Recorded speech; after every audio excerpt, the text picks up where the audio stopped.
Welcome to another edition of the Corby Connections. Our guest this afternoon is Matt Cashore. Matt is the senior university photographer. He took up photography in high school after graduating from Notre Dame, worked as a newspaper photographer and a local television cameraman.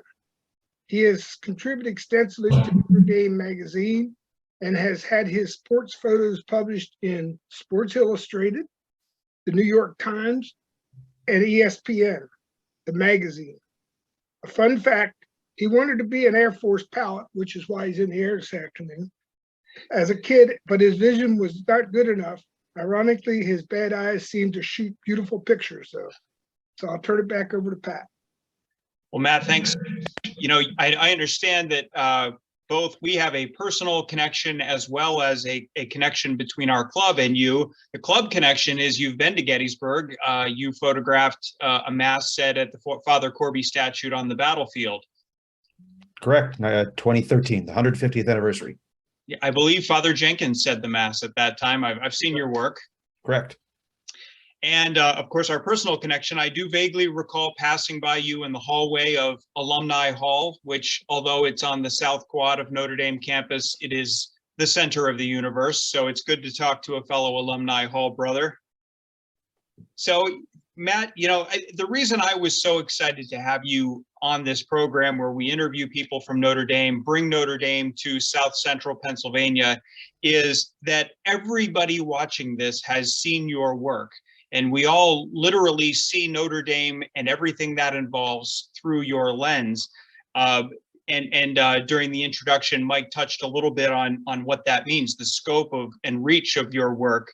So, I want to get into the process because you are in every nook and cranny of the campus. I saw you in a video a number of years ago describing Notre Dame as the campus as your jungle gym. So, talk to us about the climbing stairs and scaffolding and all the rest to get into every little place where you can provide a unique view of Notre Dame. I have been fortunate to have been on many rooftops and sort of off-limits places, but I'll tell you, the people will say, what are your secret spots on campus for making these pictures? And truly, I really have no secret spots. I go to the places that anyone can go to for the most part. It's just a matter of doing it at the right time. So I have the advantage of being in close proximity to campus. And just last week or a little more than a week ago, it was raining all day, and I happened to notice on the radar, gosh, it looks like the rain's going to end really suddenly. And I think that when the rain ends suddenly and the sun comes out, we all know what happens is there's a rainbow. And said to my 10-year-old daughter, hey, you want to zip over to campus and see if there's a rainbow? She said, yeah, sure. So it's still raining at this point, and we're on our way over to campus. Sure enough, rainbow. So, when you're only 5 minutes away, that helps a lot. So it's just you never quite know when the extraordinary light is going to happen. So it's kind of on call 24/7, but it's something that, it's exciting. It's fun to do. A great photo is, to use the aviation metaphor, it's like a great landing. You always try for it, and you don't always get that, but when you do, it's just a nice feeling. Your job must be a blast, and it is all about timing. For those who are watching this who are on Twitter, I follow your Twitter feed because you capture those, that moment where the lighting was just right in a particular place. And it's really breathtaking to see that you just got to the right place at the right time. It also leaves me with the impression that you don't sleep very much because some of these shots have to be in the middle of the night or very early morning hours. Yeah, my secret weapon is just being willing to get up early. Right. Well, and I'm going to take issue with something you said a second ago, which is you get to the places where really anybody can go. If I'm not mistaken, you are one of the very few people in the world who can say that you placed your own hands on the cross on top of the Sacred Heart Basilica, the statue of Mary on top of the Golden Dome, and the face of Touchdown Jesus. Yes, all three. Yes, one of a very Well, I'm sure Mike has been to all three of those places, but the Oh, rest yeah. of us. Firsthand. a handful of people. Yes, at some point or another, they've all had scaffolding around them for this or that reason. The basilica was struck by lightning in 2007, and they, in the course of the repair work, they decided to shore up all the parts of the basilica from the very top to the bottom, and so climbed up the scaffolding to the very top. Same thing with the library, just maintenance work, and the dome was regilded last in 2005. I'm pretty sure 4 or 5. Pretty sure it's 5. And they built a scaffolding around the dome and climbed up that a couple of times.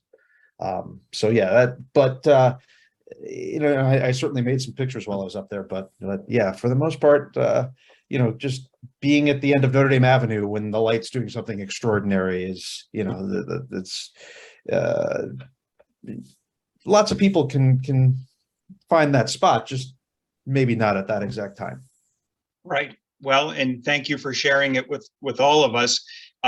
You do get to places where people can go, but maybe they just don't take the initiative, or you seek out, you hunt out the right shot. So some of my favorites over the years that I've seen from you are those catwalk shots where the shot is straight down at the basketball team huddled up, or center court at tip off. You've gone into, I can't tell you how many times I've walked past the old log chapel on campus, but I've never been inside it. But you go into these places and you catch remarkable moments. So what are some of the more unusual places where you think you've taken the photos, but most people, even people who are on campus all the time, just don't see unless they're looking at your work? Yes, well, certainly, yeah, the log chapel is one of those. I remember once doing a photo in there for the book, The Chapels of Notre Dame, a 2012 book. I think it's still in the bookstore. And I had borrowed a key from Father Rocca at the Basilica to make a picture inside the log chapel. And as I'm leaving, some people walk by and think, oh my God, could we just peek inside there? We've never seen inside there. And it, never occurred to me, like, oh yeah, for the most part, this is locked most of the time. Obviously everyone seems very excited about going inside the dome, in between the inner and the outer dome, which is a space that not many people go into until you're in there, and then you see all these names and this graffiti everywhere, like unseen. It's been seen by hundreds of people, if not thousands. Look at all these names. But inside the dome is unusual, certainly not that scenic. You're not going to see much besides metal and wood. But being in Father Hesburgh's office is another treat. I was fortunate enough to be able to meet him and know him a little bit and talk to him on a few occasions. When I photographed him for his 90th birthday, we spent 10 minutes doing the photo, and another 50 minutes talking about his famous flight in the SR-71 spy plane that Jimmy Carter talked about at his memorial service in 2015. So that was a treat, as an aviation nerd, because I think he was kind of an aviation nerd too. So we were just having a good time talking flying. Well, and in addition, so I'd love to talk about even just some of the people who you photographed, and I'll get into that in a moment and follow up on what you just said. But, it isn't always the most scenic. Of course, you take breathtakingly beautiful photographs of that beautiful campus, but sometimes it's things that are just unusual or even mundane. But you've gone, there not too many people outside of Notre Dame understand that there are tunnels underneath campus, where they're putting power lines and things like that. And you can actually go down there. Not a lot of people want to, but you've gone in there and taken photos. You've and I understand, and I understand your aviation is more of the fixed wing variety, but you even, were in a helicopter to take pictures of the dome. So these are a mix of the unusual and the mundane and the just out of the ordinary. Yes. And again, the tunnel, the steam tunnels are kind of like inside the dome, in that you see all the names of people who just wanted to let the world know I was here, and you think, oh, a lot of people have been down here actually, and yeah, it's not that nice looking, and it's kind of hot and uncomfortable, and why did they want to? But because it was because someone told them they couldn't, is the short answer. So of course they wanted to, and and yeah, as a photographer, you see the sign that says authorized personnel only, and you think that means me. So that's kind of the draw. But yeah, one thing I wish I did more of, in all honesty, is just sort of the more sort of everyday views of campus, because campus always changes. And even a building that is just ordinary as can be and unremarkable, and you walk by it and you don't notice it, at some point or another, something about that building is going to change. Maybe it's going to get torn down and replaced by something bigger, or they're going to change the landscaping or the road around it or something. It's going to look different. So my wife is also a Notre Dame alum, and she's not on campus every single day, but somewhat often, and sometimes we'll be walking or driving through campus, and she'll pause and say, when did that building get there? And campus is changing all the time, and so preserving the history, the visual history of Notre Dame is something that I see as what I'm trying to do. That 75, 100, 150 years from now, hopefully I've done a service to those people, and they'll know what campus was like in this era, so that it's telling the history and the story of Notre Dame is a big responsibility that I feel on this job. And along with those lines, you mentioned the book, that one of the books on a search and you mentioned it's available in the bookstore for those far away from campus. On Amazon, there's at least 2 books that have your name on them. One is Chapels of Notre Dame, and that's one with Lawrence Cunningham, and the other is This Place Called Notre Dame with Carrie Temple. So these are, your work is certainly memorialized and part of the history of the university. So there's a plug for you. Getting back to what you were saying earlier about your time with Father Hesburgh. So you're not just snapping some photos and leaving. You're getting to interact with important people at Notre Dame. The students every day. You're taking pictures of them. So talk to me about the people of Notre Dame and some of your most memorable occasions. And you've just mentioned, a huge figure in the history of Notre Dame is Father Hesburgh. You've taken a number of photographs with him, along with other dignitaries he was with, Condoleezza Rice, the Blue Angels, what have you. Probably the list goes on and on. What are some of the more memorable interactions with people you've had while photographing Notre Dame? Well, certainly, there was a moment at the 2009 commencement when there were 3 people in a room. One of them was the President of the United States. The other one was Father Ted Hesburgh, and then me. And I thought, this is okay. There was a moment there where Father Hesburgh and President Obama had a private meeting, and I was able to be in there for their initial couple of minutes of it before we let them have a few minutes to themselves. So those are, it's often kind of goes that way. You come in for the greetings and the pleasantries, and then you hang out outside, and then they come out and then you go somewhere else. I think at one point I was on a trip with Father Jenkins, and I said, I think this is up to 4 heads of state that I've photographed traveling with you. So yeah, you're in an audience with the Pope because of traveling with Notre Dame people. So that those are things that most people don't get to do when you go to Rome. And so I've been surprised at the amount of international travel that this job has required, and a lot of that, visiting the president of Chile, or the president of the United States, or the Pope, or that sort of thing. That's been again, trying to capture that for history for years to come. Well, and that takes me to my next question. Is I asked about the people, and I guess that's intertwined with the places, because of course Notre Dame is not just a plot of land in northern Indiana. It is the world. There are campuses around the world, study abroad opportunities, and of course the people of Notre Dame travel around the world for various events. What are some of the other I mean, have you been to the various campuses, or has it been more accompanying Father Jenkins to meet with important people? Talk about the travel beyond the campus. Well, Notre Dame, as you know, has 5 global gateways: Dublin, London, Beijing, Rome, and Jerusalem. And I'm fortunate enough to have visited all of those. And sometimes that's with Notre Dame administration. Sometimes that's to visit Notre Dame students who are there doing research. And sometimes it's for events like the football game that kicked off the 2012 football season and will in 2023 in Ireland.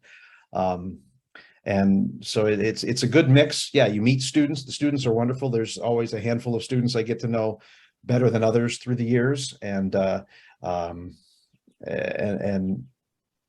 that's you know, a treat in and of itself, because the students are just extraordinary. I think every Notre Dame alum says, "Boy, I'd never get in today." That's certainly how I feel, and seeing the students, just they impress me more and more and more every year. Yeah, to return to your earlier question, I think at one point I counted 21 countries that I'd visited on behalf of something going on connected to Notre Dame, and many of them more than once.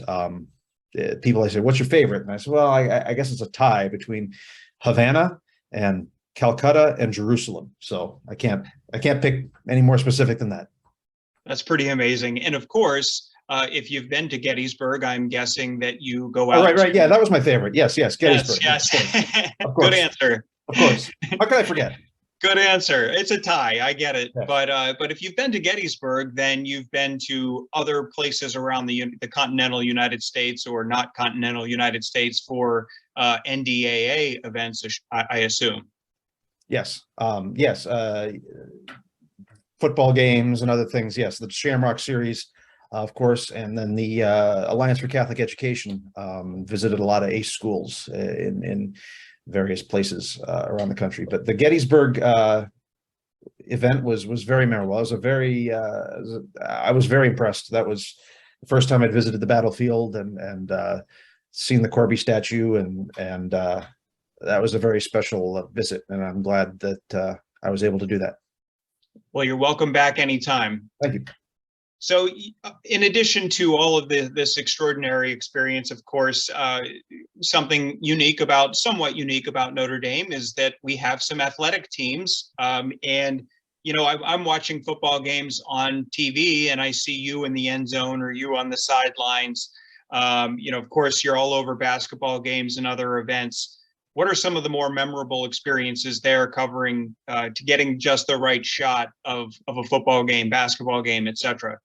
Yeah, well, I've got a whole nother speech that I can do on sports photography, but the basic formula that I say is that, you know, there have been several things that go into sports photography, 50% of which is just pure dumb luck. The football, the game-winning play can go to my corner of the end zone or some other corner of the end zone that you know, football field's a big field. So it's a lot of times comes down to just pure luck. But yeah, there are certain photos that, again, to try and tell the story of the game, that might not be a win, but there might still be a storytelling moment there. But of course, the people want to remember the wins. One of my favorite stories to tell is that when Notre Dame beat Michigan in 2015 or 16, the official score was 31-0, because there had been a defensive play on the last second of the game that somehow, for some reason that I'm not quite clear on to this day, didn't count. Briefly, the scoreboard said 37-0, and I took a picture of that. But the official score was 31-0. So I went on Twitter after the game and put the photo out that said 31-0, and immediately get all these replies. No. That's not the score. We want to see the real score. And so I tweeted the 37-0 photo, and that was probably one of my most celebrated photos by social media metrics. I remember the 2012 Stanford game where the goal line stand in the rain. I remember the Clemson game in 2020. It's sort of an eerie, no fans except the students, obviously, and then the students all stormed the field after that win. I was there for Charlie Weiss's first game, Brian Kelly's first game, Charlie Weiss's last game, Brian Kelly's last home game. I think his last game was in California, but I wasn't there for that. I'll be there for Marcus Freeman's first game. So, first coach I photographed in football was Lou Holtz. First coach I photographed in basketball was Digger Phelps. So going back to my freshman year as a student there. Digger Phelps's last year. So I think the only coach still coaching that was a coach when I was a student is the lacrosse coach, Kevin Corrigan. I think once Muffet McGraw retired, I think that Kevin Corrigan is the last coach I remember as long as I've been at Notre Dame. So you're really touching on something here, which is the evolution of the university over 29 years since you arrived as a freshman in 1993, and you've talked about how excuse me? I arrived as a freshman in 1990.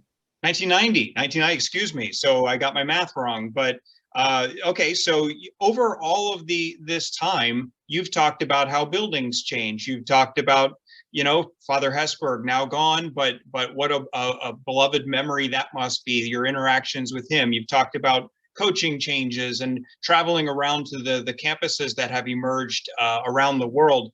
The Notre Dame community sees Notre Dame in all of these various facets through your lens. How have you, or what ideas have you developed on how Notre Dame has grown during this time and where you see it going? What insights have you developed about this place that you are constantly on the front lines of observing and documenting? Well, it's grown in all the ways that universities grow. It's grown around the globe with the global gateways. It's grown physically with all the new buildings.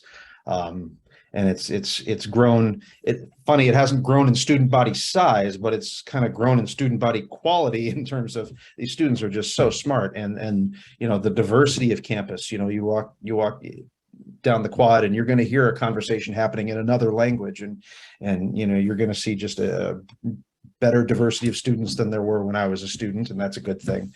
So Notre Dame's reputation as a research university and all the things that they're all the big goals of Notre Dame, being a Catholic institution, undergraduate focus, the research institution, all those things have I think improved noticeably, and that they've made good progress in since I was a student, sure, in the last 32 years that I've been around on campus. So everything I've seen Notre Dame growing is certainly in positive ways. So keep on trucking.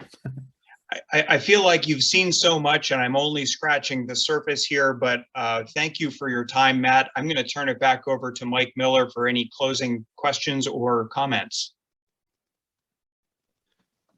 No, I don't have any additional comments. It's just amazing to be able to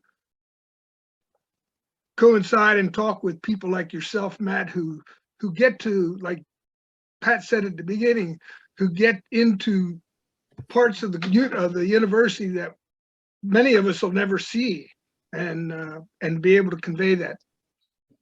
My pleasure. Thank you very much for having me. Thanks again, Matt, and go Irish. Go Irish. Go Alumni Dogs. Go Alumni Dogs.